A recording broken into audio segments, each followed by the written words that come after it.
అన్న ఒక మాట అన్న, జగన్ పాలనలో నీకు ఏ బాగా నచ్చింది? ఏం నచ్చింది అన్న, పేదవాళ్ళని జాగ్రత్తగా కాపాడడంలో జగన్. నిన్న చూశారు మీరు డాక్టర్ని, చంద్రబాబు పాలన ఎలా ఉంది, జగన్మోహన్ రెడ్డి పాలన ఎలా ఉంది అని మీరు గమనించండి అన్న, మీరు గమనించండి. కానీ జగన్ రౌడీ పాలన ఒక ముద్ర వేశారు కొంతమంది, దానికి ఏం చెప్తావు మరి? నా పురాతన కాలంలో జగన్మోహన్ రెడ్డి రౌడీ కావుండొచ్చు, తర్వాత పవర్ ప్రాజెక్టులు బెంగళూరులో అన్ని చేసుకొని తను ఒక బిజినెస్ మ్యాన్ గా ఎదిగాడు. చంద్రబాబు రాయలసీమ కదా, అతను ఏం రౌడీజం చేయలేదు. జగన్ సీఎం అవుతాడు రాబోయే రోజుల్లో ఖచ్చితంగా ఖచ్చితంగా. మీరు బతుకులు మీరు మార్చుకోండి బ్రో. ముందు పేడ్ ఆర్టిస్ట్ దిద్దంగా అసలు సమాజంలో పోయి మాట్లాడండి, మీరు సమాజంలో పోయి మాట్లాడండి. మీరు బ్రో మీరు మాట్లాడండి. చిన్న మాట, పాలన బాగుందంటారు, ఏమంటారు? ఎవరి పాలన బాగుంది? ఏం బాగుంది బ్రో? ఈ రోజు మార్కాపురం పోయాడు కదా, ఎంతమంది జనాలు వచ్చారు చూడండి. యాడిచ్చారు ఆగస్ట్ నుంచి ఉన్నారు కదా గురు. 2014లో చంద్రబాబు గెలిచాడు, అన్నా క్యాంటీన్ అన్నాడు. ఎప్పుడు పెట్టాడు? ఒక 2019 ఎలక్షన్ 3 నెలల ముందు యాడిచ్చారు. మా నాన్న 2013 మా నాన్న చనిపోయాడు. 2013 కొంతమంది ఎవరికి రైతు బండి ఎవరికి రాలేదన్నా, ఇంకా టైం ఉంది. అమ్మఒడి కొంతమంది పడింది, కొంతమందికి ఆగింది. 2.2 ఎలా ఉంటుంది? 2013 మా నాన్న చనిపోయాడన్నా. 2014 చంద్రబాబు గెలిచాడు. జన్మభూమి కమిటీలు వచ్చాయి. జన్మభూమి కమిటీల్లో మా అమ్మ పోయి ఫెన్షన్ రాపించుకుంది. మాకుంది ఎకరా 25 సెంట్లు. ఈ రోజు కూడా రికార్డు నేను చూపిస్తా. మేము పోయాక ఊర్లో నాయకులు 5 ఎకరాల పొలాలు రాశారు మా మీద. మాకున్నది ఎకరా 25 సెంట్లు అయితే 5 ఎకరాలు ఎక్కడి నుండి వచ్చాయి? మేము అడిగాం ఊర్లో, మీరు 5 ఎకరాలు చూపించారు కదా, ఆ 5 ఎకరాలు కానీ మాకు ఫెన్షన్ వద్దన్న. 3 నెలల ముందు ఇచ్చారు. 2019 ఎలక్షన్ 3 నెలల ముందు మా అమ్మకు ఫెన్షన్ ఇచ్చి ఊర్లో నాయకులు మేము ఫెన్షన్ ఇచ్చాము, 2019లో మాకు ఓటే అన్నారు. అది ఎంతవరకు నిజం? 4 మందం అన్నాడు కదా చంద్రబాబు, ఏంటన్నా సూపర్ 6 అంటే 4 మందం అన్నాడు. ఎవరికి సూపర్ 6 4 మందం? ఎవరికి 4 మందం? ఎవరికి 4 మందం? అడిగితే 4 మందం అనుకుంటున్నాడు. ఎవరికి రాలేదు. మాకే ఎకరా పొలం ఉంది, రైతు భరోసా రావాలి కదా. ఏది మరి సంవత్సరం రోజులు నువ్వు అప్పులు చేసి, నువ్వు తిని, నువ్వు హెలికాప్టర్ల మీద తిరిగి చేసి చివరికి ఇదిగో ఇది తొలి అడుగు. సంవత్సరం తర్వాత తొలి అడుగు. జగన్ వచ్చే ఇయర్ లోనే ఇచ్చాడు కదా అమ్మఒడి. ఇప్పుడు చాలా మంది అన్నా, మీరు ఒకటి గుర్తుపెట్టుకోండి, చాలా మంది దగ్గర చాలా మంది దగ్గర పోండి, చాలా మంది దగ్గర పోండి అన్న, చాలా మంది దగ్గర పోండి. అమ్మకు వందనం చంద్రబాబు గారి స్కీమ్, అమ్మఒడి జగన్ స్కీమ్. మీరు పోయి అడగండి, అమ్మఒడి అంటారా తల్లికి వందనం అంటారా? మరి పెట్టింది ఎవరు? మరి చర్మకారుల దగ్గరికి వాళ్ళ దగ్గరికి వెళ్ళి డబ్బులు కూడా కొడుతున్నాడు కదా. డబ్బులు కొడతారన్నా. ఇప్పుడు అప్పటికప్పుడు పోయినప్పుడు మైకులు అవన్నీ ఉంటాయి. ఇప్పుడు మీరు వచ్చారు, మీరు మాట్లాడుతున్నారు, పేద ఆర్టిస్ట్ పెట్టుకుని ఎవరినో పెట్టుకొని మీరు మాట్లాడుతున్నారు. నేను చెప్పానన్నా, మీరు మాట్లాడుతున్నారు, నేను ధైర్యంగా మాట్లాడా. మరి నేను ధైర్యంగా, నాకేమన్నా మైక్ ఉందా? మరి మీరు ఎంతమంది ఎందుకు వచ్చారు? జగన్ భూస్థాపితం చేస్తున్నారు కదండి అన్నా. జగన్ భూస్థాపితం చేయడం కాదు, ఒక్కడి గెలిచిన ఈ రోజు కూడా మోగోడే జగన్. ఒక్కడే గెలిచిన జగన్ మోగోడే. జగన్ కన్నా అది 11 సీట్లు ఎందుకు వచ్చాయి చెప్పు మరి? 11 సీట్లు చెన్నోడు గుర్తుండదా? నేను తిన్నా, మేము ఓటేసా. చెన్నోడు కొంతమంది అనుకుంటారు జగన్ 15,000 ఇస్తానన్నాడు, చంద్రబాబు 15,000 మొత్తం ఇస్తానన్నా. ఈ రోజు అమ్మఒడి ఎంత వేసాడన్నా? 2,000 కట్ చేసి 13,000 వేసాడు. మరి జగన్ చేసింది అదే కదా, జగన్ తప్పు అన్నారు. మరి ఇతను చేసింది అదే కదా, మరి ఇతను తప్పు అని ఎవరు మాట్లాడలేదే. నాకు అందరూ అమ్మఒడి వేశారు, తల్లికి వందనం వేశారు, బయటకు వచ్చారు కదా. అన్న మళ్ళీ చాలా మంది కన్న తల్లిని సొంత చెల్లిని దూరం పెట్టారు, ప్రజల్ని ఏం పట్టించుకుంటారు అన్నారు, దానికి ఏమంటారు? అన్న సొంత అన్నదమ్ముళ్ళు కూడా ఆస్తి పంపకాల్లో తేడా వచ్చే నువ్వెవడరా? మా ఊర్లోనే ఉంది, నేను చూపిస్తారా? 4 అన్నదమ్ముల్లో 3 ఒక పక్క ఉంటే ఒకడు ఒక పక్క ఉన్నాడు, నేను చూపిస్తా. మరి సుపరిపాలన అనే పదం వాడొచ్చా? ఏం సుపరిపాలన అన్న? మంచి ప్రభుత్వం అనే పదం కూడా వాడకూడదన్న. దానికి మంచి ప్రభుత్వం అనే పదం కూడా వాడకూడదు నన్ను అడిగితే. ఎందుకు జగన్ అంటే ఇంత ప్రేమ ఎందుకు? అన్న ఒక టైంలో నేను ఇదిగో ఎక్కడి నుంచో వచ్చి ఆంధ్రలో బతుకుతా అప్పులు చేసి మా అమ్మ వాళ్ళు పొలం కొన్నారు. రాజశేఖర రెడ్డి వచ్చాక సబ్సిడీలు అయ్యి ఇచ్చారు. ఆయన పుణ్యమాని మేము అప్పుల నుంచి బయటపడ్డాం. అదే ఈ రోజు కూడా జగన్ మేము వెనక వేసుకొని వచ్చాం. జగన్ మాకు ఈ రోజు కూడా ప్లస్. ఇప్పుడు జగన్ ఒక అన్న 2019 జగన్ గెలిచాక నేను ఎంసీఏ ఫైనల్ ఇయర్. జగన్ గెలిచినప్పుడు వైన్ షాపుల్లో నేను సూపర్వైజర్. ఇప్పుడు జగన్ ఒక షాపులో నేను సూపర్వైజర్. ఇప్పుడు జగన్ ఒక సైకో అని చెప్తున్నారు కదండి. కొంతమంది నేను చెప్తాను ఈవీఎంల గురించి చదువుకున్న వాళ్ళు ఒక మాట చెప్తారు. ఈవీఎం ట్యాంపరింగ్ అని చదువుకున్నాడు ఎవడో చెప్పడు. ఎందుకంటే ఈవీఎం జరిగే ముందు ఉదయం 10ంటికి ఎలక్షన్ స్టార్ట్ అనుకో, 8 ఒక 100 ఓట్స్ శాంపిల్ మనకు చూపిస్తారు. చదువుకున్నాడు ఎవడు ఈవీఎం ట్యాంపరింగ్ ఎవరు చెప్పడు. ఒక చంద్రబాబు అరెస్ట్ కావచ్చు, లేకపోతే ఇంకోటి కావచ్చు కానీ జగన్ ఏదో తప్పు చేసి ఈవీఎం ట్యాంపరింగ్ అది తప్పు అన్నా. బూత్ వైసీపీ తరఫున 100 ఎలక్షన్ లో నేను చూసా. 100 ఓటింగ్ వేస్తారు. వాళ్ళకి 30 చూపిస్తారు, మనం 30 చూపిస్తారు, ఇంకో పార్టీ ఉంటే ఇంకో 30 చూపిస్తారు. 100 ఓట్లు అక్కడ కవర్ చేస్తారు. వాళ్ళు లోపలికి ప్రభుత్వం ఎందుకు అబ్జెక్షన్ పెడుతుంది జగన్ గారి పర్యటన? దెంగలేక జగన్ ని సత్యమన్న మా పల్నాడు మొన్న ఆయన చనిపోయిండని ఏదో చూపించారు. ఏముందన్నా జగన్ ఒక్క పులివెందుల ఎమ్మెల్యేనేగా జగన్. మరి పొంగలపూడి అనిత చెప్పింది. ఇంకొక సో పనికిరన్న కొడుకులు అందరు చెప్పారు. వాడన్నా సినిమాటోగ్రఫీ కందులు దురికేసాడు. ఏం మొండ నుండి వచ్చిన మొండ వైఎస్ఆర్ రాజశేఖర రెడ్డి ఎనకుండి వచ్చినాడు.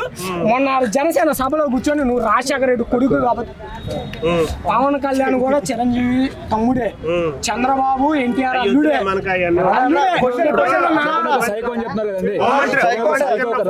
ఎవరన్నా చెప్పింది జగన్ చంద్రబాబు ఎవరన్నా సీఎం చంద్రబాబు కొచ్చేవాడన్నా నేను చెబుతా. వాడు కొచ్చేవాడని చెబుతానా? మీరు నమ్ముతారా? సీఎం స్థానంలో ఉండి ప్రతిపక్ష ఒక్క విషయం నేను చెబుతాను. జగన్మోహన్ రెడ్డి సంస్కారానికి చంద్రబాబు నాయుడు ఒక కొత్త ఆవేశానికి నేను తేడా చెప్పమంటారా? చంద్రబాబు నాయుడు ఏ రోజైనా జగన్మోహన్ రెడ్డి సీఎం స్థానంలో ఉన్నప్పుడు జగన్మోహన్ రెడ్డి గారు అని ఎప్పుడన్నా అన్నదా? అలా కానీ జగన్మోహన్ రెడ్డి చంద్రబాబు నాయుడు గారు అంటారు.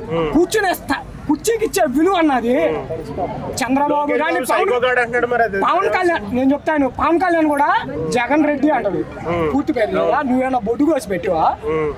పవన్ నాయుడు లేకపోతే ప్యాకేజీ నా కొడక అంటే మేమంటే ఎట్లా ఉంటది? నేను సినిమాలో పవన్ కళ్యాణ్ ఫ్యాన్ అన్నా. సినిమాలో పవన్ కళ్యాణ్ ఫ్యాను. ఈ రోజు కోసుకుంటా నేను పవన్ కళ్యాణ్ ఫ్యాను. కానీ రాజకీయం వేరు, సినిమాలు వేరు. లోకేష్ బాబు సైకో గాడు అంటున్నారు కదా. కొద్దివాడికి అంటే అనొచ్చా మరి? తెలుసా అన్న మాట్లాడి నువ్వు పేడ ఆర్టిస్ట్ నీకోసం వచ్చా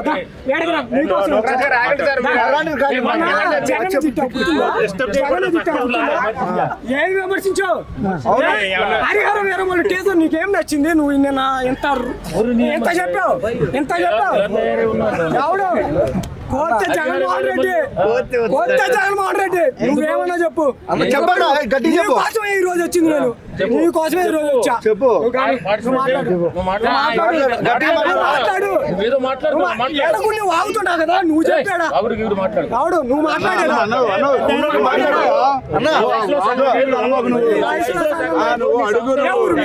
ఏ ఊరు మీది? సంస్కారం ఎలా ఉంది? ఏ ఊరు మీది? మీ జగన్మోహన్ రెడ్డి ఏ ఊరు మీది?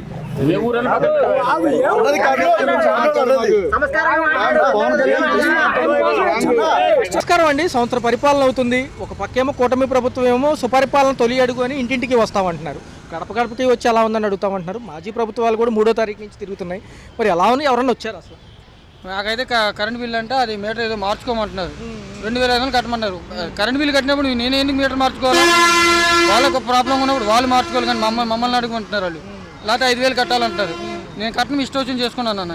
గతంలో లోడ్ ఛార్జెస్ ఎక్కువ ఉండేవి. మళ్ళీ ఇప్పుడు ఈ కొత్త విధానం అంటే ఇబ్బందే కదా సార్? లోడ్ ఛార్జెస్ అంటే ఫస్ట్లో వాళ్ళు ఇచ్చిన మీటర్లే కదా, మేము సొంతంగా మేము తీసుకోలేదు మీటర్లు అవి. అది ప్రాబ్లం మాకైతే. మీటర్లు ఎంతమందికి అర్థమవుతాయి? రీఛార్జ్ అంటే ఫోన్లోనే చాలా మంది తెలియదు కదా. ఇంటికాడ ఉండే వాళ్ళకి చాలా మంది బయట ఉంటారు, లేకపోతే వేరే చోట ఉంటారు. వీళ్ళకి స్మార్ట్ మీటర్ల విధానం అంటే ఇప్పుడు ఆటోమేటిక్గా ఆ టైం అయిపోయి కట్ అయిపోతుంది. మళ్ళీ దీని గురించి ఎవరి దగ్గర కూడా ప్రాపర్ ఇన్ఫర్మేషన్ లేదు, ఎందుకు బిగిస్తున్నారు ఇవన్నీ? ఆ మీటర్లు అనేది కరెంట్ బిల్లు అనేది చాలా పెరిగిపోతుందండి. అదే ప్రాబ్లం అయింది నాకైతే, మెయిన్ ప్రాబ్లం అదే నా ఇంటికి అయితే. మొన్న కూడా ఏఈ గారు ఏదో నోటీస్ పంపిస్తారన్న, పంపించుకోండి నేను తర్వాత నేను చూసుకుంటానని చెప్పేసాను. నాకైతే ఇబ్బంది అయితే కరెంట్ బిల్లే వచ్చేసింది నాకు ఇబ్బంది. అది మిగతా అంశాలు కూడా పథకాలు ఏమైనా అందుకున్నారా? ఈ సూపర్ 6లో భాగంగా చెప్పినట్టుగా తల్లికి వందనం కానివ్వండి, పిల్లలకి ఈ పెన్షన్ కానివ్వండి, గ్యాస్ సిలిండర్లకు 3 డబ్బులు పట్టడం కానివ్వండి, అదైతే మాకు తెలియదండి, మా అమ్మగారికి తెలుస్తుంది. పర్లేదా? ధరలు ఇవన్నీ కంట్రోల్లో ఉన్నాయి ఎక్కువగానే? నాకు తెలిసినంతవరకు పోయిన సీఎమే జగన్. ఈసారి జగన్ ఆ హయాంలో అందరూ ఉండేవాళ్ళు అన్న, వాలంటీర్లని, డోర్ డెలివరీలని, ఈ ఎండియూ వ్యాన్స్ అని, రేషన్ కూడా ఇచ్చేవాళ్ళు ఇంటింటికి. ఇప్పుడు అవన్నీ లేవు కదా. ఇప్పుడు నిన్న మా అమ్మకు హెల్త్ బాగలా, స్టోర్ దగ్గరికి వెళ్ళి నేను మోసుకొచ్చుకున్నా స్టోర్ దగ్గరికి వెళ్ళి. మా అమ్మకి హెల్త్ బాగపోతే ఆమెకు 56 సంవత్సరాలు ఏముంది, ఆమె ఎలా తెచ్చుకొని వచ్చుకుంది? ఇంతకుముందని ఇంటికాడికి వచ్చేది బండి, ఇప్పుడు రావట్లేదు. పవన్ కళ్యాణ్ గారు తీరుగతులు ఎలా ఉన్నాయి? ఆయన కూడా ఇలాంటి వివాసవాద వాక్యాలు ఎక్కువ ఉంటున్నారు, కానీ నిజంగా జనంలో ఉంటున్నారా అనేది ప్రజాభిప్రాయం.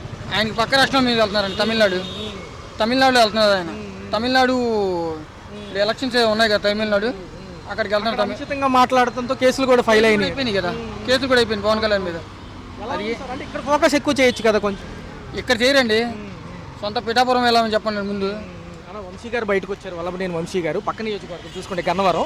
ఎలా అనిపించింది? ఆయన కూడా జగన్ కలవడం జరిగింది. ఈసారి వచ్చేది మనమే, పార్టీ కష్టకాలంలో మీరు అండగా ఉన్నారు, ఖచ్చితంగా మిమ్మల్ని గెలిపించుకుంటామంటున్నారు. నెక్స్ట్ సీఎం వచ్చేసి 2029కి జగన్, అది కన్ఫర్మ్. సార్ చూసుకున్నట్లయితే ఎలా ఉంది 1 year పరిపాలన పైన? కూటమి ప్రభుత్వం ఉంది, మాజీ ప్రభుత్వాలు చూశారు, ఎలా ఉంది? వ్యత్యాసం ఎలా అనిపిస్తుంది? ఏముందండి సార్, ఇప్పుడు సంవత్సరం అయిందంటే మరి వాళ్ళు వచ్చి చేసేది అలాగే, వీళ్ళు వచ్చి చేసేది అలాగే. ఇద్దరు 2 ప్రభుత్వాలు అయినా సరే వైద్య విద్య 2 ఉండాలి. ఈ 2 ఏళ్ళకి మించింది వాళ్ళకి అంత వేసాం, వీళ్ళకి ఎంత వేసాం, వాళ్ళకి ఇది ఇచ్చాం, వీళ్ళకి ఇది ఇచ్చాం అనేది కరెక్ట్ కాదు. సపోజ్ మన అమ్మఒడే ఉంది, ఒక్కొక్క ఇంట్లో 2-3 పడినాయి అంటే పడినోళ్ళు సంతోషంగా ఉంటారు, ఆ పడినోళ్ళు ఇబ్బందికరంగా ఉంటారు. ఇప్పుడు అదే కాకుండా అదే మొత్తం అందరికీ ఒక్కొక్కరికి వేస్తే అందరూ సంతోషపడతారు. చాలామంది రానోళ్ళు ఉన్నారు, వాళ్ళకి ఏంటంటే మీకు అది లేదు, మీకు ఇది లేదు, మాకు ఇది లేదు. సపోజ్ నేనే ఉన్నాను, మా పని చేసుకున్న అందరూ ఉంటారు, మా ఊళ్ళో కొంతమందికి రాలా, నాకు కూడా రాలా. తర్వాత సొంత ఇల్లులు ఉన్న వాళ్ళకి 3 ఫ్లోర్లు 2 ఫ్లోర్లు ఉన్న సొంత ఇల్లులు, ఏసీలు, అమౌంట్ పరంగా ఉన్న వాళ్ళకి వాళ్ళకి వచ్చిన 2-3 ఆ పేర్లు ఇంకెందుకు అనుకోవాలండి. అప్పుడు వాళ్ళు సంతోషపడతారు. ఇప్పుడు మేము ఉన్నాం అనుకో, బాధ రాలేదని బాధ అయితే మళ్ళీ పెట్టుకోమన్నారు లేండి. అదే అంత కాకుండా అందరూ మొత్తం అంతా ఒక్కొక్కరికి వేసిస్తే అందరూ బాగా ఇది అవుతారు కదా. మరి అది కాకపోతే మాట ఇచ్చారు కనుక మరి వాళ్ళు వేసేస్తున్నారు అన్నమాట.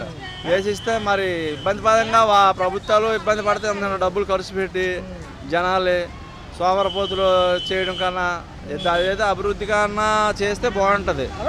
పవన్ కళ్యాణ్ గారు మద్రాసు వెళ్ళారు, అక్కడ కూడా ఈ మురుగన్ సభలో మాట్లాడడం జరిగింది. ఈ యొక్క హిందూయిజం గురించి మాట్లాడుతుంటే వేరే వాళ్ళు హట్ అయ్యి కొన్ని కేసులు పెట్టడం జరిగింది. ఏమంటారు, ఏదైనా ఇబ్బందిగా ఉంటుందా? దేవుడి గురించి ఎవరండి, అక్కడ ఎవరైనా మాట్లాడవచ్చు, ఎక్కడైనా మాట్లాడవచ్చు. కానీ మరి ఈయన మాట్లాడింది ఏంటంటే అక్కడ నా తమిళనాడు నా ఇది అనేది ఆయనకి మరి ఆయన మనసుకు తెలియాలా. అలాగంటే మనం ఇబ్బంది పడతాం కదా, నా తమిళనాడు నా అక్కడ పుట్టి పెరిగాను అక్కడ మన ఆంధ్ర వాళ్ళు కొద్దిగా ఇది అవుతాం కదా. ఆయన మంచిదే, దేవుడు విషయంలో అంతా బాగానే ఉంది. కానీ ఆ వాక్యం అనేది కొద్దిగా ఆంధ్ర ప్రజలకి కొద్దిగా ఇబ్బందికరంగా కలిగిస్తుంది కదా. పక్క నియోజకవర్గం వంశీ గారు కూడా బయటకు వచ్చారు, బెయిల్ మీద జగన్ గారిని కలిశారు. వచ్చేది ప్రభుత్వం మందే, జనంలో ఉంటాము, ఏదన్నా అభ్యంతరకరమైన విషయాలున్నా ఫోటోలు తీసి పెట్టండి, మేము వచ్చి సాల్వ్ చేస్తామని పాత ప్రభుత్వం అంటుంది. ఎలా ఉంది ఈ వ్యత్యాసం? ఎలా సార్ ఒకటే, ఇప్పుడు ఒకడికి పెత్తనం అప్పు చెప్తా, వాడు చేయలేదని ఇంకోటికి అప్పు చెప్తా, వీడు కూడా అలా కొట్టుకో నిన్ను ఎంత చూస్తా నా ఎంత చూస్తా అంటే ఇంకేముంది సార్. ఎవరు వచ్చినా సరే ప్రజల్ని ఇచ్చేసుకోవాలి, ప్రజలు బాగా చూడాలి, ప్రజలకు ఇచ్చిన హామీలే కానీ ఏదైనా కానీ బాగా చూడాలి. వీళ్ళు వస్తే వాళ్ళ కక్ష తీసుకోవడం, వాళ్ళు వస్తే వీళ్ళ కక్ష తీసుకోవడం అది మరి కరెక్ట్ కాదు సార్. ఎందుకంటే ప్రజలు ఇబ్బంది పడతారు, వాళ్ళైనా వీళ్ళైనా ఇబ్బంది కదా. హలో, తెలుగు రాజ్యం ఛానల్ చూస్తున్నారా? సామాజిక రాజకీయ జీవన చిత్రణే తెలుగు రాజ్యం. అతిశయోక్తులు అసత్యాలు ఉండవు. రాజకీయ కోణం కాదు, ప్రజా కోణమే కొలబద్ద. తెలుగు రాజ్యం వీక్షణ మీ ఉత్తమ అభిరుచికి నిదర్శనం. తెలుగు